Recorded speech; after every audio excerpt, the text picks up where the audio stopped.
If you haven't seen Andrew Tate over the last few months, you're not really using the internet. This guy has exploded everywhere from TikTok to Instagram to YouTube, and once you see one of his videos, you cannot escape him.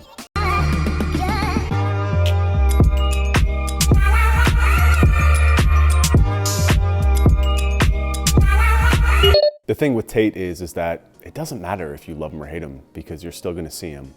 The quote unquote top G is owning the internet. So in this video, I'm gonna break down a few of the strategies he is using to dominate your attention and also talk about a few things that we as professional marketers and professional business owners can learn from him. So here's 3 things you can learn from Andrew Tate.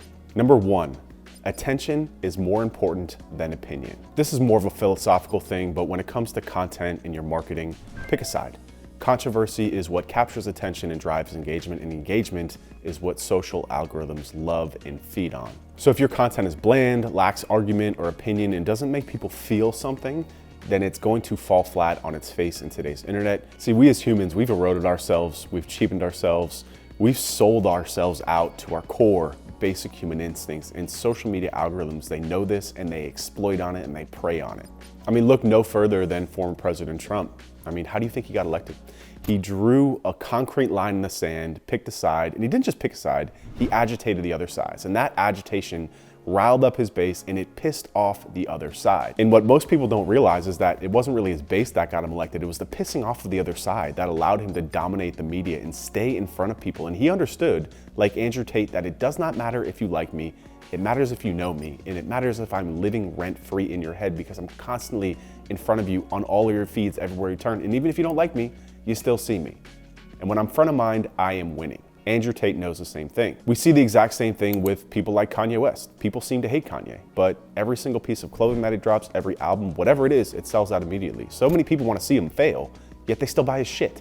And it's because he is living rent-free in your head and he knows how to dominate the media, he knows how to take advantage of attention, and he does so by creating controversy. So let's take a step back, right? What does this mean for you as a professional business marketer and owner? Does this mean that you go on a rampant hate speech? No, absolutely not. That's not what I'm saying. Please don't do that. But take a look at a piece of content like this. I'm talking about something controversial and presenting an argument that you can benefit from. So when it comes to your marketing, you've got to look for trends. You've got to look for things that you can present and provide an opinion on and also allow people to benefit from. It's the only way that you can get ahead of algorithms today. If you're just doing bland stuff, nobody's gonna care and you're gonna waste a ton of time and a ton of resources. Lesson number 2 that professional marketers can learn from Andrew Tate is to create more than you consume. He was asked a question in an interview, how to get rich starting from scratch. Let's take a listen to what he says. Right, so if someone were to say to me from absolute ground zero, how to get rich? All right, that's a good question. So I would say do 2 things. The first thing I would say you should do is develop a phone addiction. And you should develop a phone addiction, but you should refuse to consume content and only create content. Genius. So it doesn't, I will say right here, right now, I have a genuine phone addiction. Me too. 9-10 hours a day screen time. Me too. I live on my phone. I'm on my phone. That's where the money is, that's where the pussy is. Facts. So where else am I gonna be, right? I'm on my phone. You see me, I'm always just on my phone, right? I have a phone addiction. But I'm not consuming a bunch of crap, right? I'm producing on my Twitter account. I'm constantly tweeting. Doesn't matter if it's just tweets. Doesn't matter if it's TikToks. Doesn't matter if it's YouTube videos. Produce. Yep. If you spend all those waking hours producing, eventually people will pay attention to you. Yes. And we live in an attention economy. Yep. And again, love or hate the dude, I actually think he's spot on here. In today's society, we have become the epitome of the lazy consumer. We consume so much. We consume food, we consume clothing, we consume content. We just literally sit there and endlessly scroll on our feeds, and that takes up time and attention. If you're using your precious time and attention to consume and not create and not build something, then you're never gonna get ahead. You're never gonna win at the entrepreneurial game. You're never gonna be able to build your business to what it should be. Now, does that mean that you have to go all Gary Vee and put a cell phone in your face all the time? No, I don't do that. But what I do is I quiet the noise. When it's time for me to work, I work. I shut off my feeds, I put down my phone. I am not looking on Twitter and Instagram and YouTube. I actually deleted my Instagram for this very reason because I found myself becoming a consumer as opposed to a creator. And it was actually hurting my business because I was spending more time consuming crap that wasn't serving me, that wasn't pushing me to where I wanted to get to, when I needed to be creating for my business, creating for my team, creating for my clients, building something, and creating more content to help in my marketing. So lesson number 2, create more than you consume. And again, that doesn't mean you have to go on a creation rampage, but just limit what you consume, because if you're consuming too much, you're not getting anything done.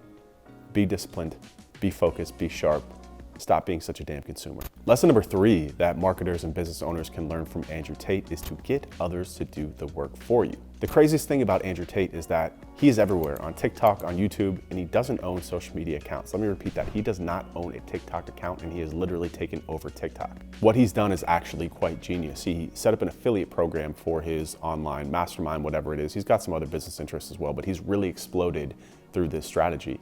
And what he did is he pays out 50% affiliate commissions to anyone who sells his program. And because he's such a content machine, he's just constantly churning out content. And it's not like, again, he's not like taking time to create content, like I'm sitting down on my couch and planning this out and scripting it out and doing all that stuff. He's literally doing like interview content. He's just literally saying the most outrageous and controversial shit that he can come up with on purpose. And if you ever watch some of his like behind the scenes footage, you can actually like see him talking to the camera and be like, was that good? How do you think that's gonna play? He knows what he's doing. He doesn't care what you think. He is literally creating content to rib you up. And then what happens is that content gets cut up and it gets distributed by these affiliate companies. So if you look at where, like if you're on YouTube and you get served one of Andrew Tate's shorts or one of his videos, look at the account. It's not an Andrew Tate account, it's like Tate Clips, or it's like Best of Tate, stuff like that. Those are all created by individuals. They're literally just taking his content, cutting it up, repurposing, changing the speed so it doesn't trigger the algorithm as duplicate content, and they're just pushing it out. And because it's so controversial, because it ribs people the wrong way, and all sorts of things, it's going viral. So these kids, these affiliates are literally just taking content that's not even theirs, cutting it up, repurposing it, creating accounts, and pushing it out, and it's going viral on its own. And it's all controlled by this concept of Andrew Tate, that he's gonna say things that agitate people, he's gonna say things that are gonna dominate the algorithm, and he's gonna stay in front of you, and it's gonna attract people into his ecosystem and ultimately buy his stuff. So we created an offer, a program that's, I forget what it's called, it's like Entrepreneurs Hustlers University or something like that, where it just teaches people how to build online businesses in today's internet, and that's what he sells. And he just literally is now a content machine where he sits, somebody has a cell phone on him all the time, and he's just saying outrageous, outlandish shit, and he's just gotten to a whole nother level of, I don't know if popularity is the right word, but virality, just getting in front of people.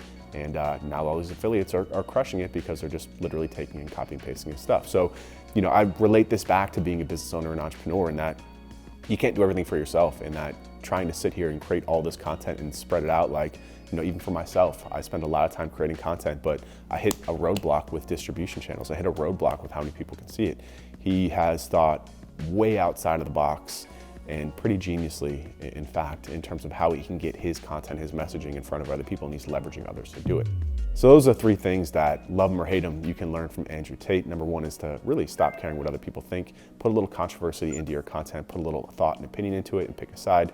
Number 2 is to stop being such a damn consumer and create more than you consume. Put down your phone and start to build something, start to create something. Number 3 is think about other ways to get other people to do the work for you so you're not working nonstop like a slave only to go nowhere. So as always, if you guys like these videos, please like and subscribe, and I will see you in the next one.